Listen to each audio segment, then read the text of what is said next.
전에 섬기던 교회의 이 권사님, 집사님 가정의 이야기입니다.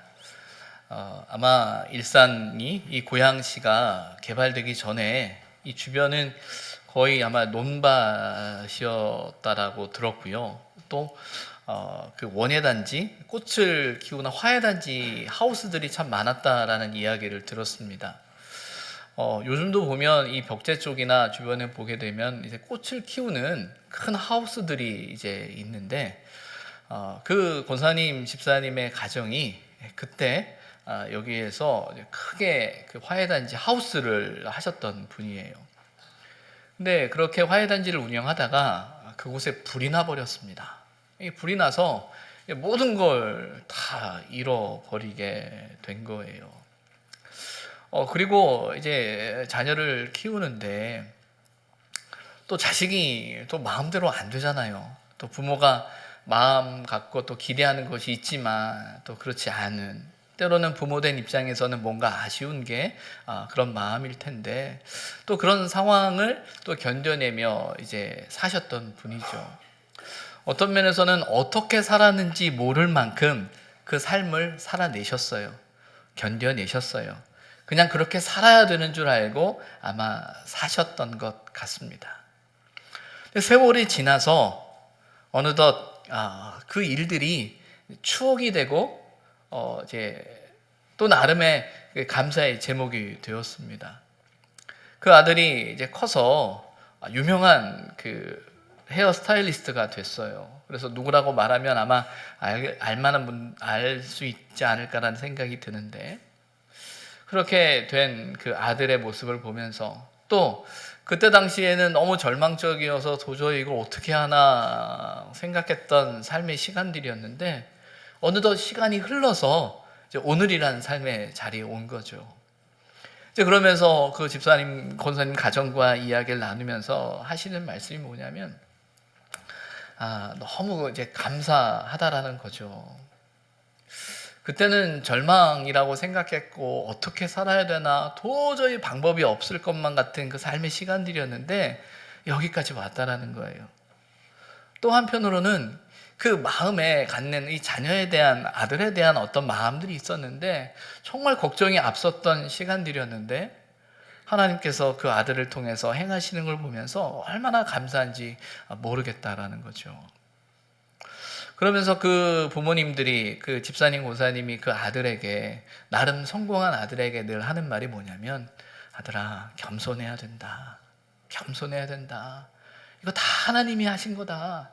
하나님이 하신 거니까 절대로 높아지면 안 돼. 라는 그 마음이 늘 있어요. 그래서 목사님 저에게 아들을 위해서 이제 기도해달라라고 이야기할 때, 목사님, 이 아들이 정말 하나님이 사용하시는 아들 됐으면 좋겠어요. 그 하나님께서 그 아들에게 달란트를 주셨는데 그 달란트가 그렇게 쓰여졌으면 좋겠어요. 라는 말을 하면서 그 간절한 마음이 이제 그에게 있죠.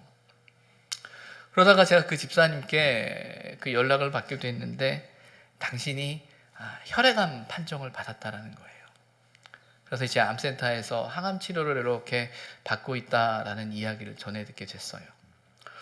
그래서 제가 마음에 걱정이 되고 염려가 돼서, 집사님 어떻게 지내세요? 라고 이렇게 전화를 하면, 전화할 때마다 목사님 얼마나 감사한지 몰라요 라고 하면서 하시는 말씀이, 우리 그 아들이 저를 위해서 새벽마다 기도한대요. 또 제가 너무 힘들지만 얼마나 감사한지 몰라요. 하나님께서 이렇게 하시는 것 같아요 라고 하면서 그런 고백을 계속 하시는 거예요. 그런 무조건 감사하다라는 이야기만 들으니까 이 목사가 믿음이 없어서 그런지 모르지만 거짓말하는 것 같아요. 뭔가 힘든 게 있긴 있을 텐데 그 얘기는 한마디도 안 하시고 그냥 감사해요, 좋아요 이렇게 얘기를 하신단 말이에요. 그런데 제가 그 가정을 이렇게 볼 때마다 드는 생각이, 참 복이 있다라는 생각이 많이 들어요. 목회를 하다 보면 많은 교우들을, 많은 사람들을 이제 만나게 되거든요. 정말 돈을 많이 번 사람도 만나게 되고요, 권력을 갖고 있는 사람도 만나게 되고, 명예를 갖고 있는 사람, 나름 유명한 사람도 이렇게 저렇게 만나게 돼요. 근데 그분들을 만나고 보게 되면 뭐 인간적으로는 부럽죠. 야, 정말 돈이 많구나. 야, 저렇게도 살 수 있구나. 아, 야, 이 세상에서 이런 또 자리도 있고 또 이런 모습도 있네? 라고 하면서 그 도전되어지고 있고, 야, 대단하다라는 인간적인 마음이 드는 때가 있어요. 그런데 그런 모습을 보면서 사실은 참 복되다라는 느낌이 들 때는 많지 않아요. 돈도 많고 명예도 있고 권력도 있고 또 세상 가운데 나름 유명한 사람이지만 그런 분들을 보면서 복이 있다라는 느낌은 안 들어요. 근데 이 집사님, 권사님 가정을 이렇게 보면서 어떤 면에서는 지금 혈액암 투병 가운데 있는 그 과정 가운데 있는 집사님의 가정을 보면서 인간적인 마음으로는 안타까움도 있고 아쉬움도 있고, 하나님 어떻게, 하나님 고쳐주셔야 되는데 이거 어떡하죠? 라는 어떤 그런 마음도 있지만 또 한편으로는 그분들의 모습 속에서 참 복되다라는 생각이 들어요. 그분들에게는 삶의 경험이 있는 거죠. 고백이 있는 거죠. 누구보다 가난했던 삶에 대한, 누구보다 너무나 큰 것을 잃어버렸기 때문에 가졌던 그 애통이 있었던 가정이죠. 그런데 그 가난이 가난으로 끝나지 않고, 그 애통이 애통으로 끝나지 않고, 그 가난과 애통이라는 어떤 인간적으로 볼 때는 너무나 힘든 삶의 여정이고 시간인데, 그들은 그 가난함을 통해서, 그 애통의 시간을 통해서 하나님을 만나는 거죠. 하나님을 경험한 거예요. 하나님의 일하심을 깨달은 거예요. 하나님의 역사를 보는 거예요. 그러다 보니까 그 상황 속에서 하나님 앞에 감사할 수밖에 없는 거예요. 그렇게 고백하는 게, 그런 모습이 얼마나 고마운지, 얼마나 복이 있는지, 야, 참 복되다라는 생각을 하게 되죠. 그럼 여러분, 그런 경험을 가지고 그런 삶 속에 도저히 헤아릴 수 없었던 삶의 문제 앞에서 그 삶의 문제를 통해서 이끄셨던 하나님의 그 역사를 경험한 그 삶의 모습은 어떨까요? 그분은 늘 언제나 이런 생각을 갖는 것 같아요. 혹여나 하나님 앞에 내가 교만해지진 않을까? 혹여나 내 스스로가 자고하진 않을까?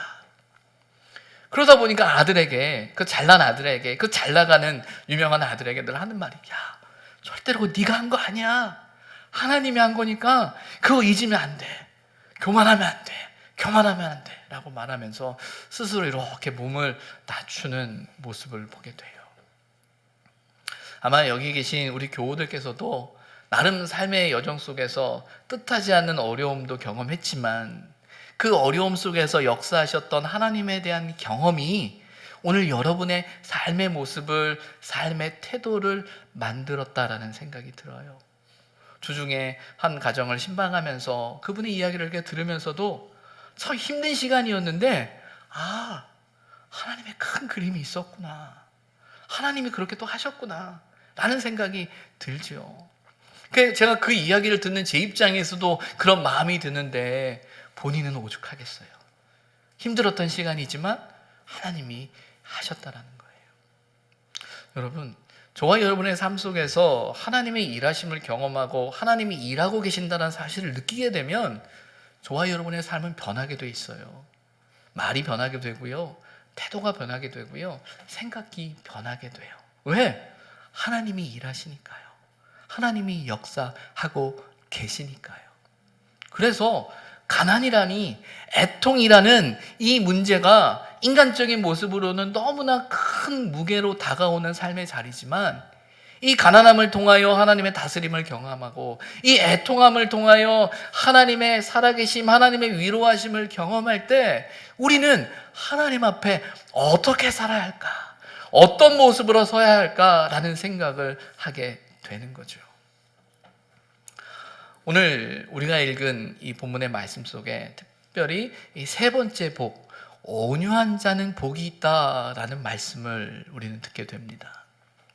이 온유함에 대한 이 복은요, 단지 첫 번째는 가난한 심령이 갖는 복, 두 번째는 애통하는 자가 갖는 복, 세 번째는 그 온유한 자가 갖는 복이라는 하나씩 떨어져서 이해하는 것이 아니라, 이 온유함이라는 것은요, 앞서 나오는 가난함과 애통함 가운데 역사하셨던 하나님의 손길에 대한 신앙의 고백 가운데 저와 여러분의 삶 가운데 만들어지는, 보여져야 할 신앙의 모습을 이야기하고 있다는 겁니다. 예수님께서는 온유한 자가 복이 있다라는 말씀을 하고 계세요. 우리가 온유하다라는 단어를 사용하면 우리 마음속에, 우리 머릿속에 그려지는 이미지가 있어요. 그렇죠? 착한 것, 또 어떤 게 있을까요? 화내지 않는 것, 부드러운 것 하면서 좋은 이미지들이 우리 안에 그려져요. 그런데 여러분, 오늘 본문에 나오는 온유하다라는 이 단어가 갖는 의미의 출발은 사실은 우리가 생각하는 것처럼 그렇게 아름다운 것으로부터 시작하지 않습니다. 헬라어 성경에서는 이제 온유하다라는 이 단어가 쓰여져 있는데 히브리어에서는 이 온유하다라는 단어가 따로 독립적으로 있지 않다고 해요. 그래서 이 온유하다라는 단어를 대체하는 히브리 단어가 있는데 그게 아나브라는 단어예요. 근데 그 아나브라는 단어가 갖는 의미의 출발은 뭐냐면 가난하고 비천한 거예요. 가난하고 비천하다라는 단어에서 이제 겸손하다라는 말로 의미가 확장되어져요. 그래서 온유하다라는 이 단어가 갖는 의미는 저와 여러분이 머릿속에 그리고 있는 그런 좋은 이미지로부터 출발되는 것이 아니라 가장 연약하고 가장 부족하고 가장 약한 상태를 말하고 있는 거죠. 그래서 이 아나브라는 단어를 이야기하면서 뭐라고 이야기하냐면 억눌리고 속임을 당하고 착취를 당하나 이에 무방비인 무력한 사람을 묘사하는 데 쓰는 단어라는 거예요. 말 그대로 무기력한 사람, 무능력한 사람, 아무 힘도 없는 사람, 어떤 면에서는 도저히 자신의 힘으로는 살아갈 수 없는 사람을 가리킬 때 이 단어를 사용하는 거죠. 그런데 중요한 건 하나님께서 바로 그 아나브라는 그 단어를 쓰는 사람들의 편이라는 거예요.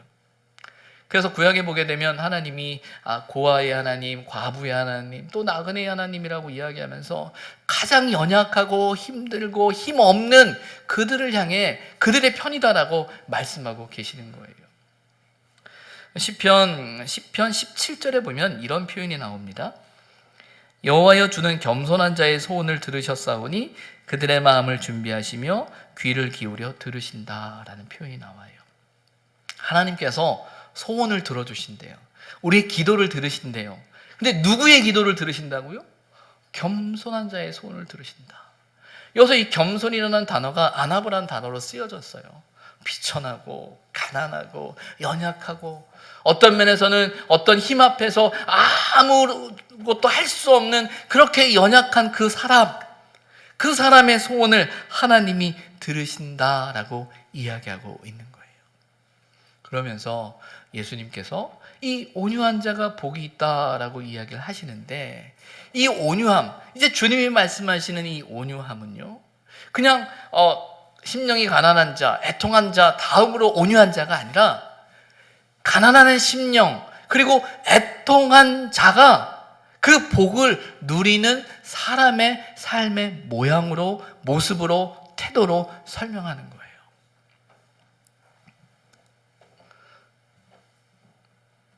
온유함이란 어떤 인격적인 어떤 성품의 모양으로 타고난 의미가 아니라 우리의 삶 속에서 신앙적으로 고백되어져야 할 모습이라고 설명하는 거죠. 왜 그러냐면 이 가난한 심령을 경험한 사람들, 심령이 가난한 자가 복이 있다라고 할 때 그 복이 뭐라고 말씀드렸습니까? 천국이 저희 것이다. 하나님의 통치와 하나님의 다스림이 그 삶 속에 경험되어진다라고 말씀드렸잖아요. 벼랑 끝에 서 있는 사람처럼 누군가 붙들어주지 않으면 안 되는 그 사람이 복이 있다. 애통한 자가 복이 있다라는 것, 커다란 상실의 아픔을 경험한 사람, 그래서 정말 지키고 싶고 붙들고 싶은 그것이 있는데 그것을 잃어버려서 나는 다 끝났다라고 생각되어지는 그 사람, 그러나 그 상실의 아픔 가운데서 하나님이 가장 소중한 분이라는 사실을 깨달은 그 사람이 복이 있다라고 이야기를 하고 있잖아요. 그럼 여러분, 가난한 심령을 가진 사람, 애통함의 그 복을 누리고 있는 그 사람의 마음속에 가난함 가운데, 애통함 가운데 역사하는 하나님의 손길을 경험한 그 사람의 삶의 태도는 어떠할까요? 내가 너무나 가난해서 너무나 삶의 큰 문제 앞에서 절망 가운데 있는데 그 가운데 하나님의 이끄심을 경험했어요. 하나님의 일하심을 경험했어요. 내 힘으로는, 내 능력으로는 살아갈 수 없는 그 삶의 자리를 살아내는 그 과정 속에서 정말 하나님이 하셨구나라는 사실을 깊이 깨닫는 그 사람의 삶의 태도는 어떨까요? 내가 했다라고 말할 수 있을까요? 내 능력으로 살았다라고 말할 수 있을까요? 내 힘으로 살았다라고 말할 수 있을까요? 하나님이 하셨다라고 고백할 수밖에 없죠. 그리고 하나님이 하셨다라는 고백이 바로 온유한 자라는 거예요. 예수님은 하나님의 위로의 확신을 가지고 살아가는 사람들을 가리켜서 온유한 자다라고 말씀하고 있는 겁니다. 우리가 온유하다라고 할 때 가난하게 살아야 하고 늘 슬퍼해야 하는 것 같고 괴로운 표정을 지어야 하는 것 같고 하는 어떤 면에서는 무언가 늘 약자의 편에서 뭔가 손해봐야 되고 뭔가 잃어버린 것 같은 어떤 그런 눈에 보여지는 감정과 개념의 문제가 아니라 하나님 앞에서 나의 연약함과 나의 약함을 인정함으로 하나님이 아니면 살아갈 수 없는 그 신앙의 고백을 갖는 사람이 온유한 자라는 거예요. 그래서 온유하다, 온유함이다라는 것은요, 인격과 성품의 문제 이전에 저와 여러분의 신앙의 고백인 거예요. 하나님이 하신다라는 신앙의 고백이죠.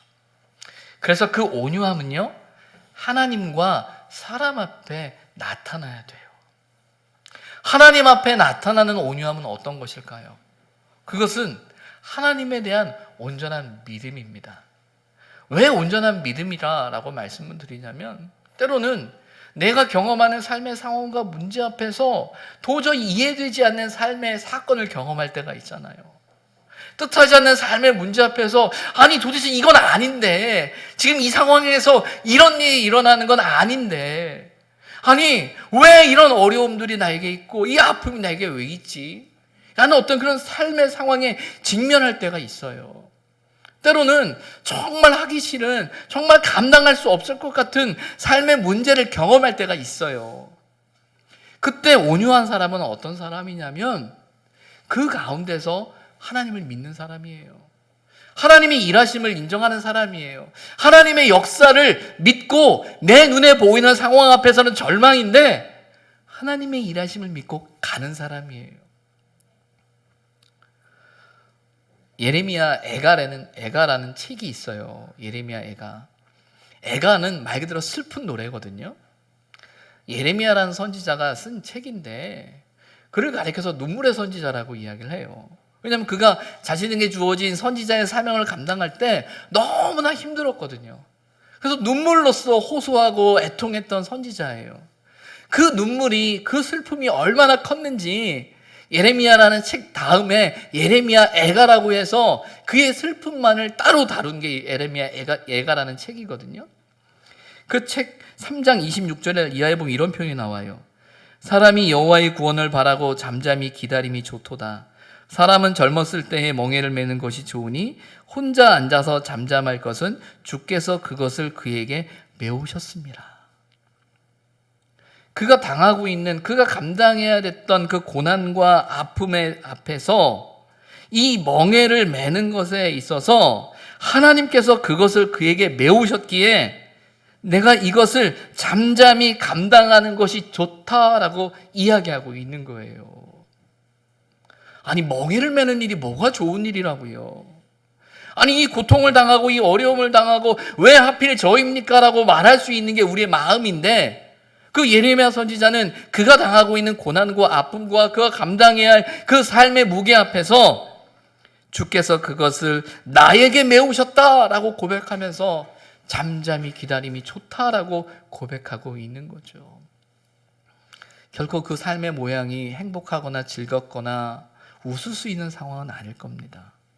그러나 분명한 건 그 상황 속에서 하나님의 일하심에 대한 믿음을 갖고 있는 거예요. 그걸 붙들고 있는 거죠. 빌립보서 2장에 보게 되면 예수님에 대한 이야기를 하면서 이렇게 이야기합니다.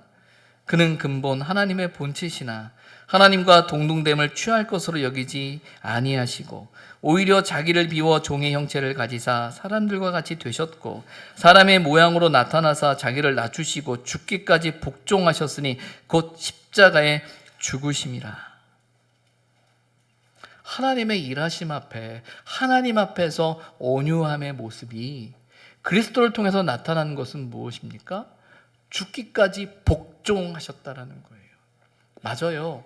때로는 우리가 하나님 앞에서 온유한 자로 살아갈 때 죽기까지 복종해야 할 수도 있어요. 예수님은 죽으셨어요. 복종, 그 믿음을 통해서. 왜? 하나님에 대한 믿음이 그에게 있었기 때문이겠죠. 온유한 자다라는 이 개념에 있어서 하나님을 향한 신앙의 고백이라는 사실을 우리는 기억해야 하는 거죠. 그리고 그 온유함은요, 사람 앞에 나타날 수 있어야 됩니다. 사람 앞에 나타난다라는 것은 어떤 겁니까? 민수기 12장 3절에 보면 모세를 가리켜서 이런 표현을 씁니다.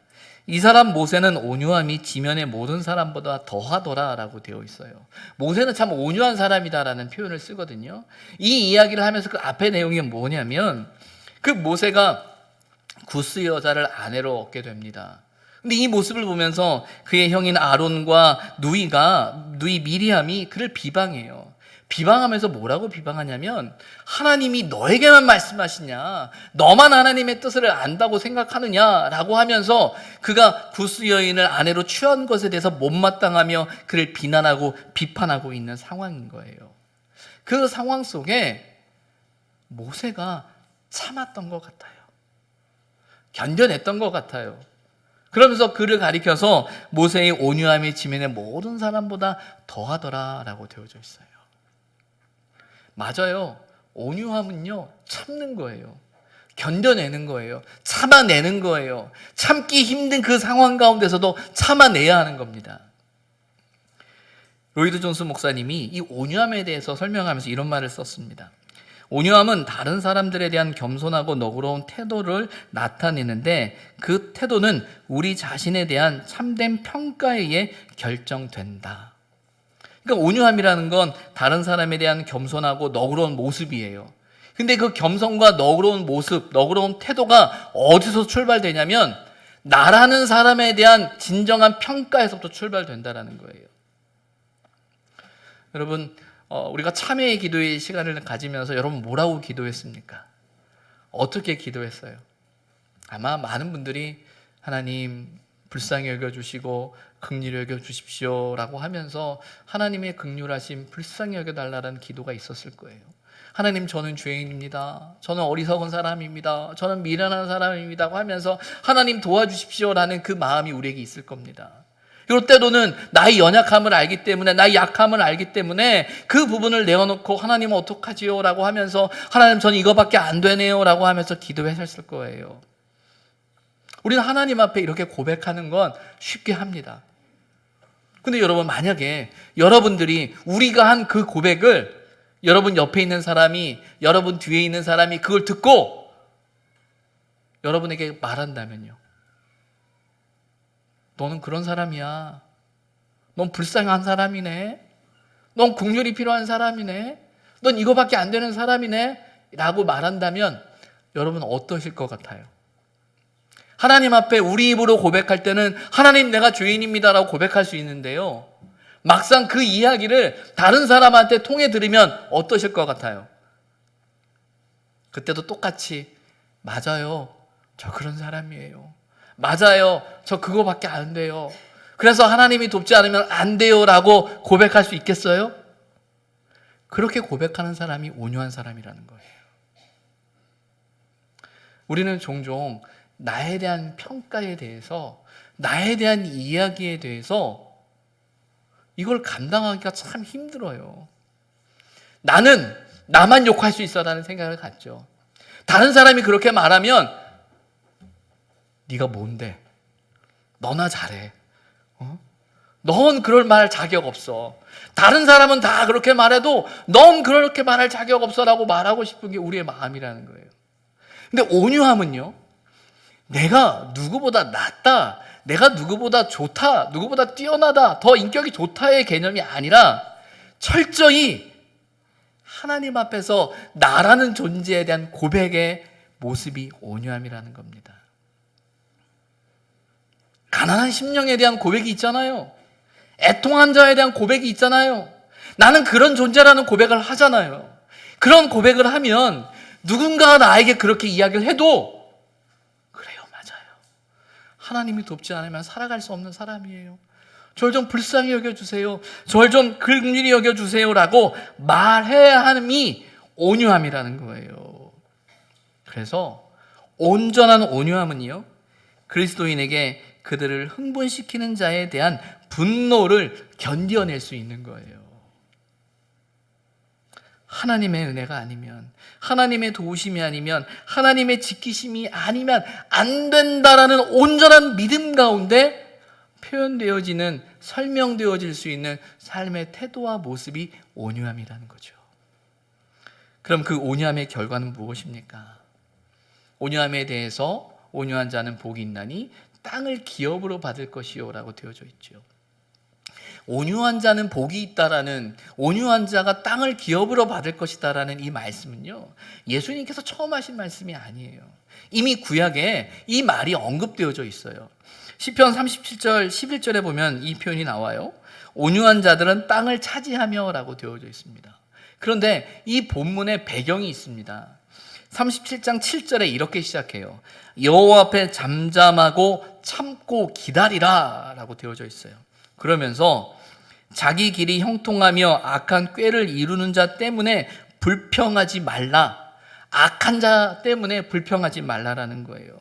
그리고 그를 향한 분을 그치고 노를 버리며 불평하지 말라. 그렇게 하면 악을 만들 뿐이다. 더 악해질 뿐이다 라고 이야기를 하죠. 그러면서 이야기합니다. 진실로 악을 행하는 자들은 끊어질 것이나 여호와를 소망하는 자들은 땅을 차지하리로다. 잠시 후에는 악인이 없어지리니 내가 그곳을 자세히 살필지라도 없으리로다 라고 말하면서 그러나 온유한 자들은 땅을 차지하며 라고 되어져 있습니다. 그리고 그 온유한 자들이 풍성한 화평으로 즐거워할 것이다 라는 거 되어져 있어요. 본문에서 땅을 기업으로 받을 것이다 라는 그 개념은요, 우리가 신앙생활을 하면서 얻게 되는 그 반전의 역전의 기쁨이 거기에 있어요. 반전과 역전이라는 것은 어떤 의미예요? 우리의 계산으로는, 우리의 생각으로는 그 결과가 나올 수 없는데, 도저히 우리 힘으로는 그걸 만들어낼 수 없는데, 그 결과가 만들어질 때 우리는 그 놀라운 반전 앞에서 우리는 감동하고 감격하는 거죠. 바로 온유한 자가 땅을 얻는 사건이 그건 거예요. 그러면 그 땅을 얻는다라는 개념의 가장 큰 핵심은 뭐냐면 하나님의 온전한 성취라는 거예요. 그 궁극적인 완성이라는 거예요. 우리 눈으로 볼 때는 약하고 약해서 아무것도 누릴 수 없고 아무것도 가질 수 없을 것 같은 삶의 모습인데, 그 삶 속에서 궁극적인 성취와 결과를 만들어내는 것은 내 능력과 내 힘과 내 노력과 내 애씀과 내 몸부림이 아니라, 그저 우리 힘으로는 아무것도 감당할 수 없기에 하나님 앞에 잠잠히 엎드려 구할 때 하나님께서 역사하신다라는 그 경험을 하는 그 복이 그에게 있다라는 거예요. 우리는 어떻습니까? 여러분은 어떠십니까? 온유한 사람이십니까?